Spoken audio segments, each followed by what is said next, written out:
What happened in Cleveland wasn't just a bad game. It wasn't just a rookie struggling. And it definitely wasn't just one of those Sundays. What we're talking about might be the most uncomfortable quarterback situation the NFL has quietly tried to move past this season.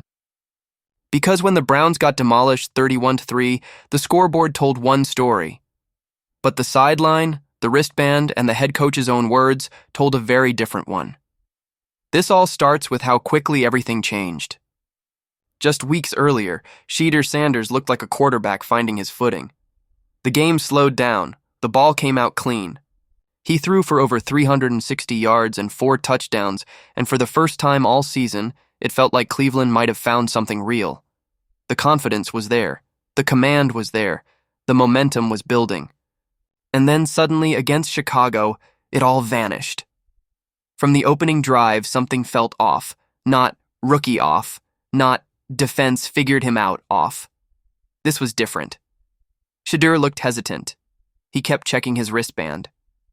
Plays came in, and the offense stalled before it even got moving. Receivers weren't where they were supposed to be. Protection broke down at the worst moments, and the more the game unraveled, the more visible the confusion became. By the end of the day, Shedeur had thrown 3 interceptions. The Browns barely crossed midfield. And fans did what fans always do. They blamed the quarterback.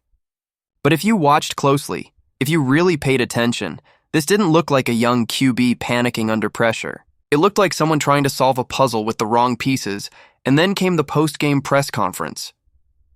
This is where everything shifted. Reporters pressed Kevin Stefanski, trying to understand how an offense that showed real promise could completely collapse. And then Mary Kay Cabot asked a question that seemed harmless on the surface, but ended up cracking the entire story wide open. She asked whether the Browns had the wrong plays on Shedeur Sanders' wristband during the first 2 drives. That's a yes or no question. Either the plays were wrong or they weren't. Stefanski paused, and then he answered, no. Yeah. There was something. I don't know if the wristband got something on it or whatever it was. Let that sink in. No. Yeah. That's not clarity. That's not confidence. That's someone realizing mid-sentence they might have just admitted to something they weren't supposed to. Because think about how insane that answer actually is. You don't accidentally give an NFL quarterback the wrong plays. You don't maybe mess up a wristband. And you definitely don't shrug it off like someone spilled coffee on it. From that moment on, fans weren't just confused, they were suspicious, because wristbands in the NFL aren't casual. They're not scribbled together 5 minutes before kickoff. They're built days in advance. They're checked, rechecked, walked through, reviewed by position coaches, coordinators, and the quarterback himself. Which is exactly why this story exploded when Shannon Sharpe weighed in, a Hall of Famer, 3-time Super Bowl champion, 14 years in NFL locker rooms. And his response was simple. He said he had never heard of this happening before. Shannon explained how wristbands actually work. They're finalized by Saturday morning.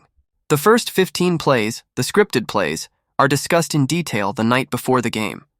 The quarterback knows them cold. The staff knows them cold. Everyone's on the same page. There are layers of safeguards designed to prevent exactly what Stefanski was hinting at, which raises the obvious question.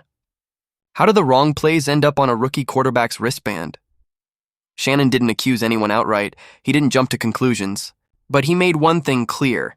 If this really happened the way it was described, it wasn't normal. And it wasn't small. This wasn't a typo. This wasn't a headset issue. This was something he called egregious. And then Ocho chimed in. He said the same thing players across the league were thinking but weren't saying out loud. At the NFL level, preparation is everything. Mistakes happen, but not like this. Not with this many people involved. Not with this much structure built into the process. For something this severe to happen, either multiple people failed at their job simultaneously or something else was going on.